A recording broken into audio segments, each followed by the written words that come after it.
a late night creep show. You already know what I'm going to be talking about. The Federal Reserve here. Not forgot, I just had a time. I had a couple meetings I had to go to yesterday. I didn't get home till rather late, so I didn't get to put this out. The market ticked up yesterday after the Federal Reserve came in and said they're going to slow down on interest rates, potentially slow down on raising interest rates, right?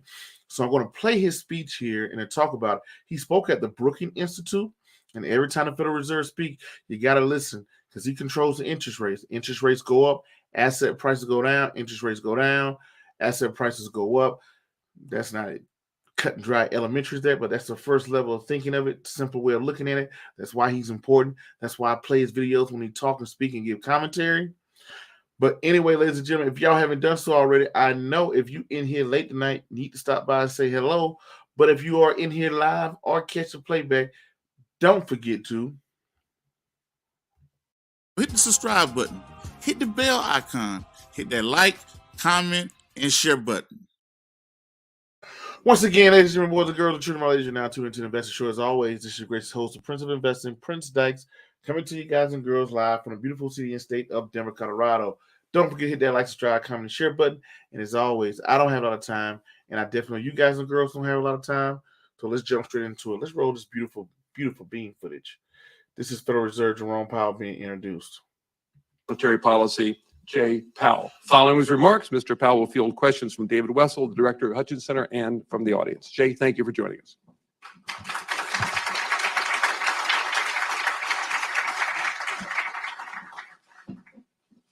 Thank you, Glenn. It's great to be here today. It's great to be back at Brookings. So today I'm going to offer a progress report on the FOMC's efforts to restore price stability to the U.S. economy for the benefit of the American people. And that report must begin by acknowledging the reality that inflation remains far too high. My colleagues and I are acutely aware that high inflation is imposing significant hardship, straining budgets, and shrinking what paychecks will buy. This is especially painful for those least able to meet the higher costs of essentials like food, housing, and transportation. Price stability is the responsibility of the Federal Reserve and serves as the bedrock of our economy. Without price stability, the economy does not work for anyone. In particular, without price stability, we will not achieve a sustained period of strong labor market conditions that benefit all. We currently estimate that 12-month PCE inflation through October ran at 6.0%. While the October inflation data received so far showed a welcome surprise to the downside, these are a single month's data, which followed upside surprises over the previous 2 months. As Figure 1 makes clear, down months in the data have often been followed by renewed increases. It will take substantially more evidence to give comfort that inflation is actually declining, and by any standard, inflation remains far too high. For purposes of this discussion, I'll focus my comments on core PCE inflation, which omits the food and energy inflation components, which have been lower recently, but can be quite volatile. So that's how you do. You're not looking at real inflation. It's like, hey, we're going to exclude the food and energy, the two highest points. But hey, go ahead, Jerome Powell. Our inflation goal is for total inflation, of course, as food and energy prices matter a great deal for household budgets. But core inflation often gives a more accurate indicator of where overall inflation is heading. 12-month core PCE inflation stands at 5.0% in our October estimate, approximately where it stood last December when policy tightening was in its early stages. So he's saying 5%. They haven't seen much changes since they kind of started. That's why they went from 25 base points to 50 base points. Now it's been 75 base points. So they're acknowledging inflation is still running at 5%, which is too high. Over 2022, core inflation rose a few tenths above 5%, and it fell a few tenths below, but mainly it moved sideways. So when will inflation come down? I could answer this question by pointing to the inflation forecasts of private forecasters or of FOMC participants, which broadly show a significant decline over the next year. So they're forecasting over the next year, inflation will come down, and that could be a reduction in interest rates. That, in fact, the prices we get on our credit card, our houses, cars, loans, everything. So that's kind of good. They're looking at within 1 year, we'll be back to where we need to be. But forecasts have been predicting just such a decline for more than a year, while inflation has moved stubbornly sideways. The truth is that the path ahead for inflation remains highly uncertain. For now, let's put aside the forecasts and look instead to the macroeconomic conditions we think we need to see to bring inflation down to 2% over time. For starters, we need to raise interest rates to a level that is sufficiently restrictive to return inflation to 2%. There's considerable uncertainty about what rate will be sufficient, although there's no doubt that we've made substantial progress, raising our target range for the federal funds rate by 375 basis points since March. As our last post-meeting statement indicates, we anticipate that ongoing increases will be appropriate. It seems to me likely that the ultimate level of rates will need to be somewhat higher than thought at the time of the September meeting and the summary of economic projections. I will return to policy at the end of my comments, but for now, I'll simply say that we have more ground to cover. We're tightening the stance of policy in order to slow growth in aggregate demand. Slowing demand growth should allow supply to catch up with demand and restore the balance that will yield stable prices over time. That's just a fancy way of, hey, we're trying to curve down demand so we can bring up supply. The way you curve down demand, raise prices, raise interest rates. When things cost more, people buy less. And when people buy less, that's a way to stabilize prices and to bring prices back down. So they're trying to deter people from buying stuff by raising the prices. And that's always worked economics 101. Restoring that balance is likely to require a sustained period of below-trend growth. Last year, the ongoing reopening of the economy boosted real GDP growth to a very strong 5.7%. This year, GDP was roughly flat through the first 3 quarters, and indicators point to modest growth this quarter, which seems likely to bring the year in with very modest growth overall. Several factors contributed to this slowing growth, including the waning effects of reopening and of pandemic fiscal support, the global implications of Russia's war against Ukraine, and our policy actions, which tightened financial conditions and are affecting economic activity, particularly in interest-sensitive sectors such as housing. So we can say that demand growth has slowed, and we expect that this growth will need to remain at a slower pace for a sustained period. Despite the tighter policy and slower growth over the past year, we have not seen clear progress on slowing inflation. To assess what it will take to get inflation down, it's useful to break core inflation into 3 component categories: core goods inflation, housing services inflation, and inflation in core services other than housing. Core goods inflation has moved down from very high levels over the course of 2022, while housing services inflation has risen rapidly. Inflation in core services ex housing has fluctuated, but shown no clear trend.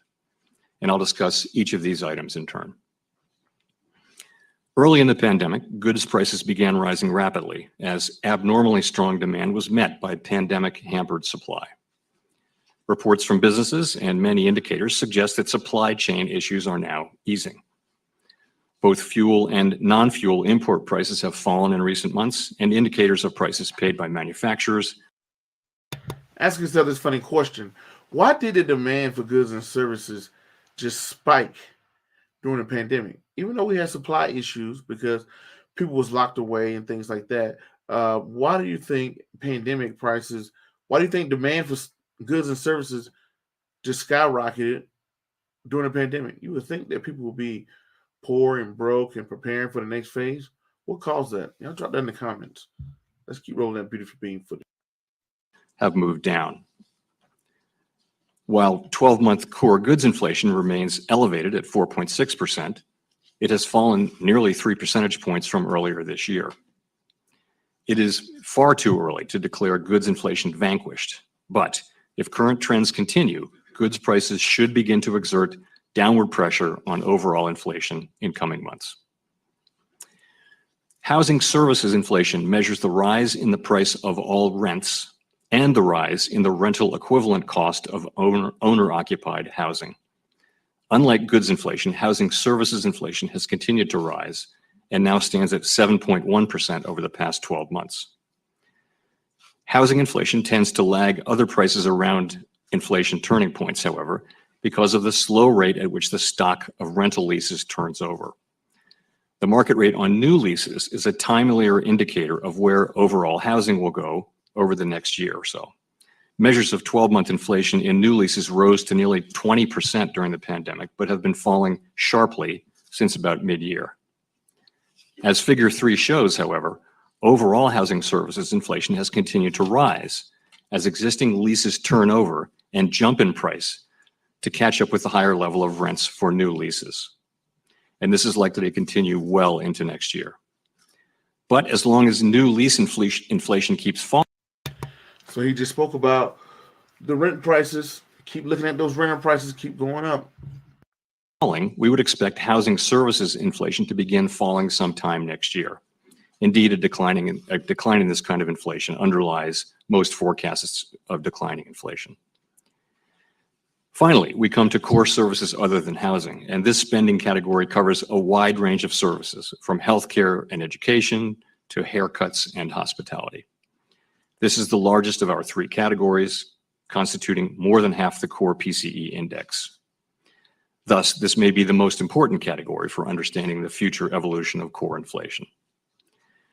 Because wages make up the largest cost in delivering these services, the labor market holds the key to understanding inflation in this category.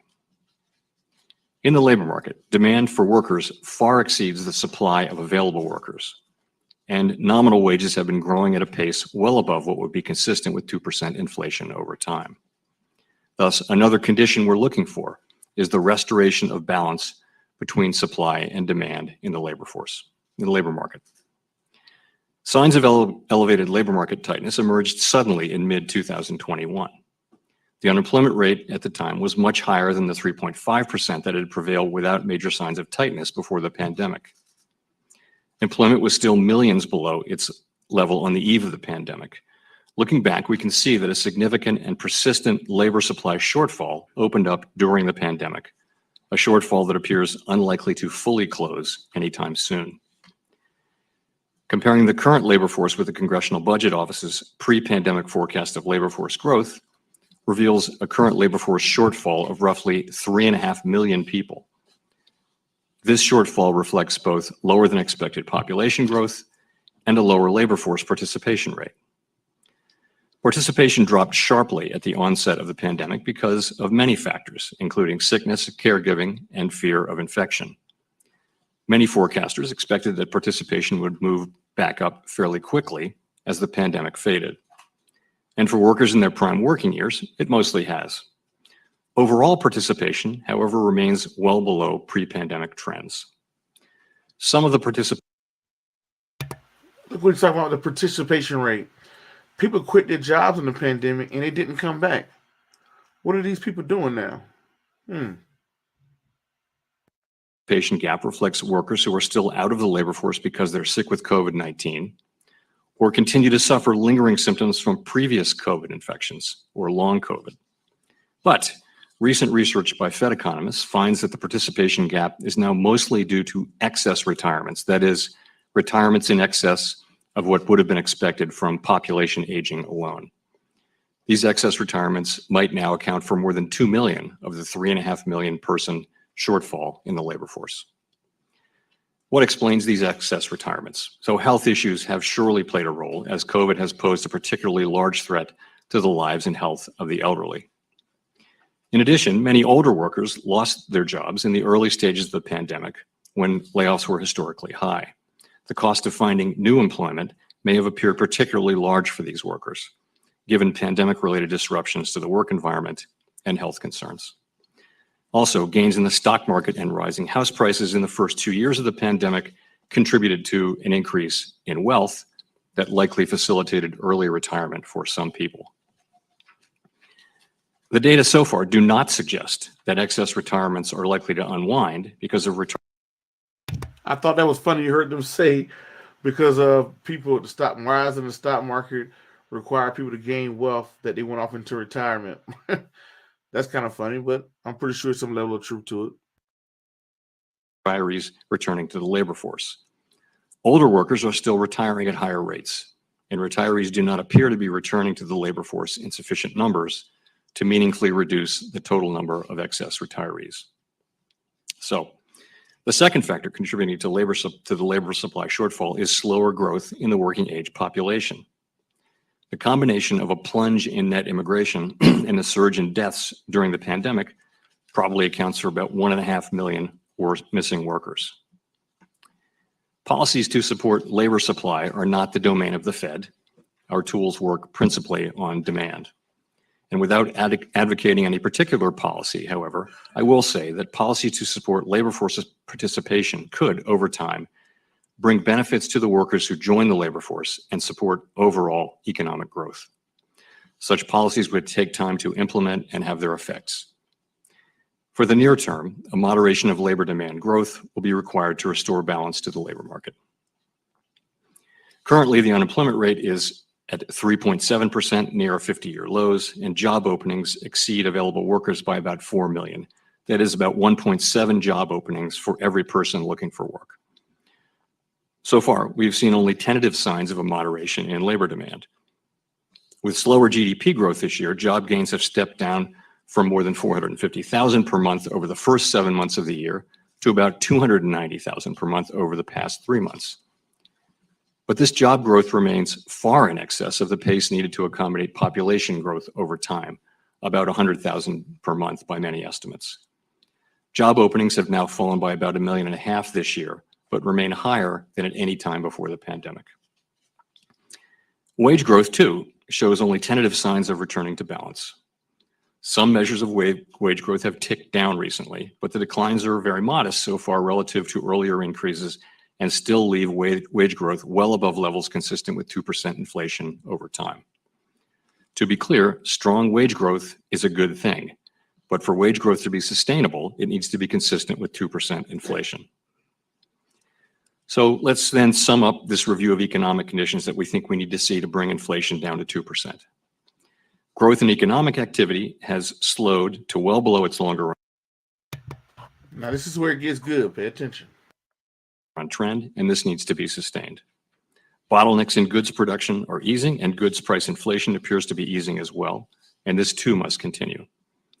Housing services inflation will probably keep rising well into next year, but if inflation on new leases continues to fall, we will likely see housing services inflation begin to fall later next year.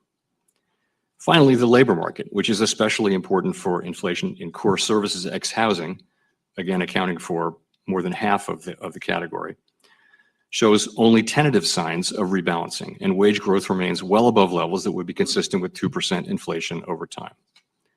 So despite some promising developments, we have a long way to go in restoring price stability. Returning to monetary policy, my FOMC colleagues and I are strongly committed to restoring price stability. After our November meeting, we noted that we anticipated that ongoing rate increases will be appropriate in order to attain a policy stance that is sufficiently restrictive to move inflation down to 2% over time. Monetary policy affects the economy and inflation with uncertain lags, and the full effects of our rapid tightening so far are yet to be felt. Thus, it makes sense to moderate the pace of our rate increases as we approach the level of restraint that will be sufficient to bring inflation down. The time for moderating the pace of rate increases may come as soon as the December meeting. Given our progress in tightening policy, the timing of that moderation is far less significant than the questions of how much further we will need to raise rates to control inflation and the length of time it will be necessary to hold policy at a restrictive level. It is likely that restoring price stability will require holding policy at a restrictive level for some time. History cautions strongly against prematurely loosening policy, and I'll close by saying that we will stay the course until the job is done. Thank you.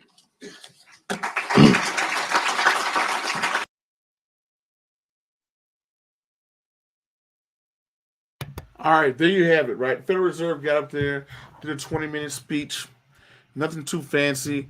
What everybody keyed in on was the part that he's saying that, hey, we can slow down on interest rates, right? If we are seeing, inflation, that they'll dial back a little bit. Just the fact that he said they'll dial back on interest rates and watch them. that sent the market into a rebound. So you got to think about it. The Federal Reserve, as he walks off the stage, if he says, hey, instead of doing 75 base points, we're going to do 50 base points, because as inflation dropped, this could set the tone for a market turnaround, a market we've seen getting beat up all year long. The Federal Reserve here says finally, for the first time, it was always aggressive. It was 25 base points, 50 base points, 75 base points. Some people said, man, go ahead and do 100% on the base points, right? Which is a total 1%. But this is the first time you hear him say, you know what? We evaluated.